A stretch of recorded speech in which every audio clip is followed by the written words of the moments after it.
Tony Ferguson has spoken out about Israel Adesanya's training with David Goggins. Tony Ferguson and David Goggins have trained together in the past, and according to Tony, every fighter should go through that experience. You see Goggins coaching Izzy? He has him puking too. Oh yeah, it's good, man. I think every fighter should go through that. Maybe not a whole week, but damn, at least a session. By the way, that week for Chief Goggins, light work, coach, light work. Before we continue, hit that subscribe button to help the channel. New video of Ciryl Gane training his grappling with no GI black belt Dave Fotsing.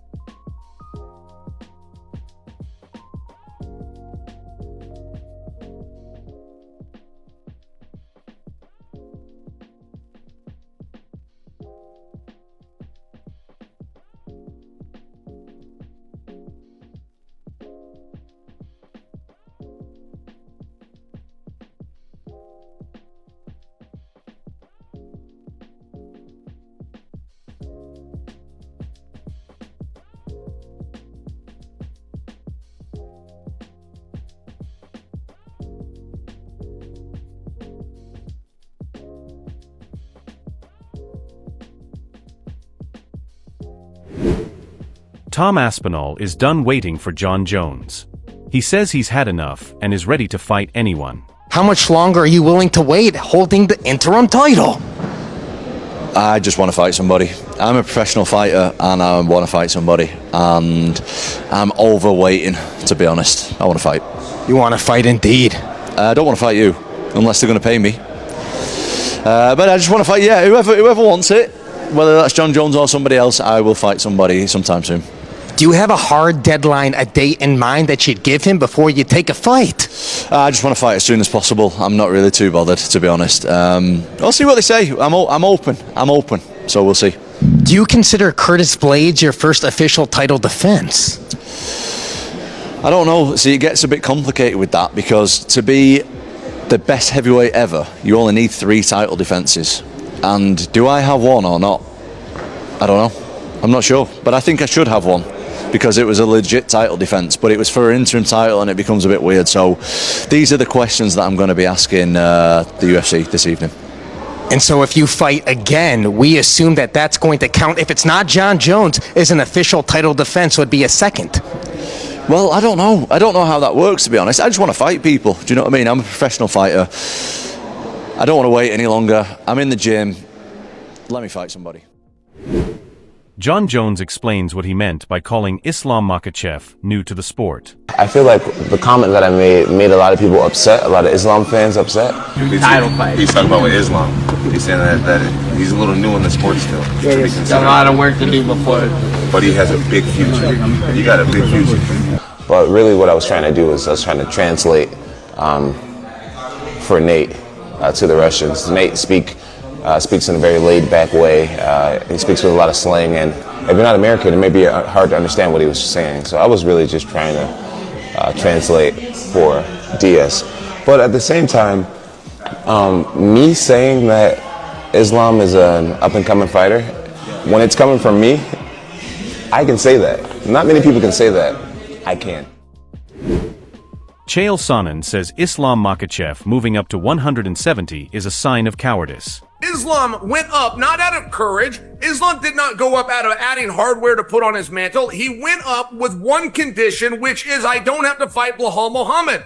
Now, he can sit around and say, I could beat Belal, and I wouldn't go up and beat Belal because I can beat Belal. The bottom line is you entered a division openly that you said you wouldn't face one of the top guys. That's not a sign of courage. That's a sign of cowardice. I don't love the idea. You have an undefeated. Make sure you understand what happened. I know this is your friend, DC. I think of Islam as my friend, too. But let's think of what happened. You have an undefeated, #1 ranked world champion who's chasing you down. He is willing to leave his division behind. He's willing to walk away from his belt to chase you down. You are so interested in getting away from this guy that you not only leave your belt, You leave your division, and the whole thing is only contingent that you don't have to fight Islam. Not for nothing. This is not the way champions conduct themselves. The MMA community reacted to Jon Jones' video hinting at retirement. Even though Dana White said in an interview that Jon would fight in 2025, it seems Jon has other plans. During a video call with Kamil Gadzhiev, Kamil jokingly said Jon still had 10 years left in his career, to which Jon simply replied, "I'm done." My man, I'm excited to see you again. But you are still active. 10 years left. He said you got 10 years left, but you're still active. Oh, yeah, no, I'm done. You got look great. He's like, Look forward to seeing you again, Camille. You look great. Let's do some business. The MMA community couldn't stay silent.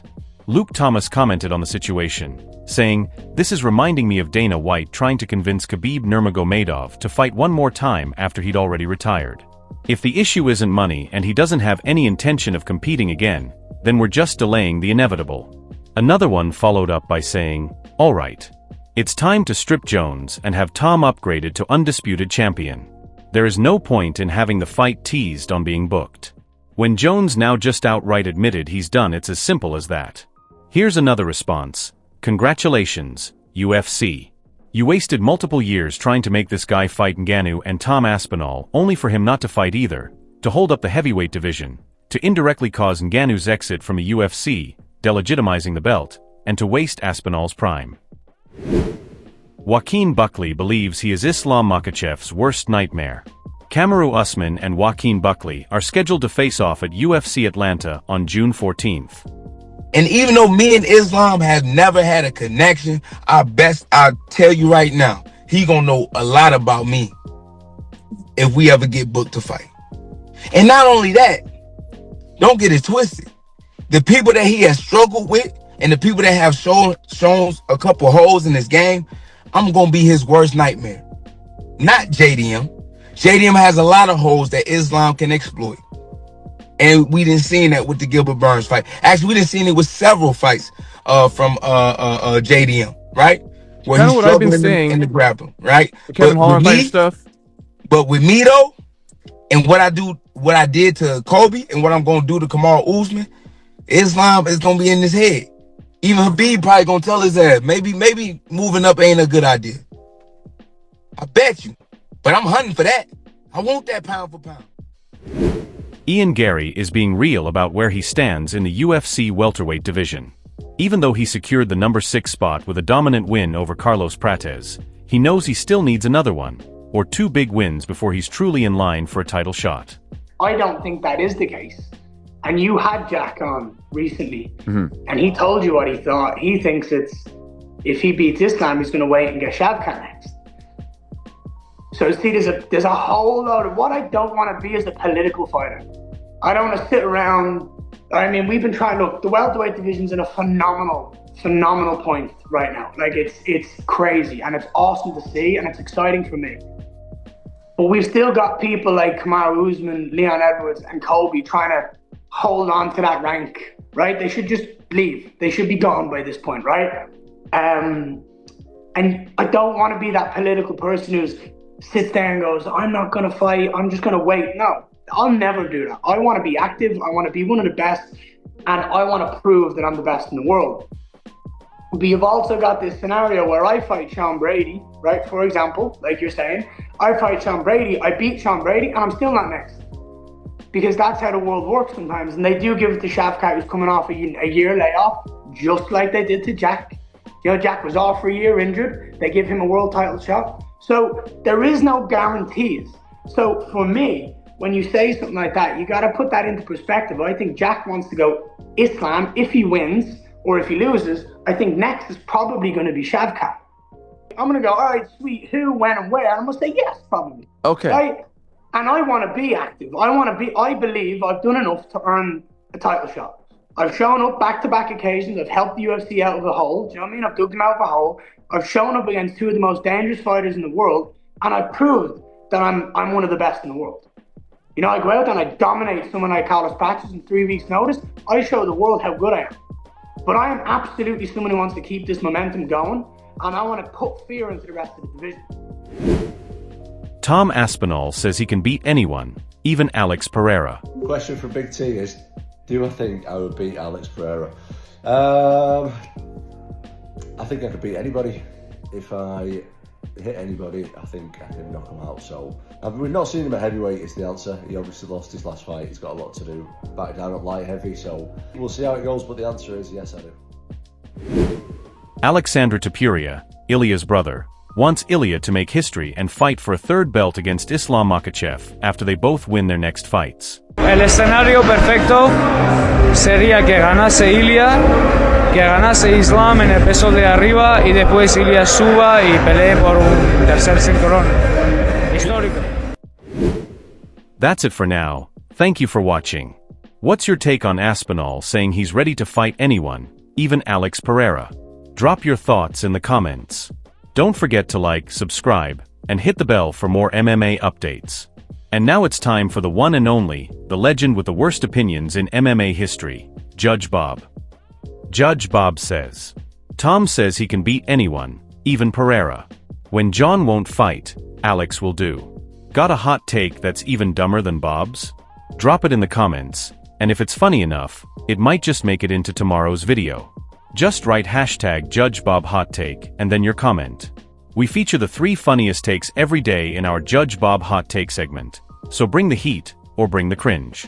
Until then, stay sharp, stay violent, and never trust Bob with the scorecards.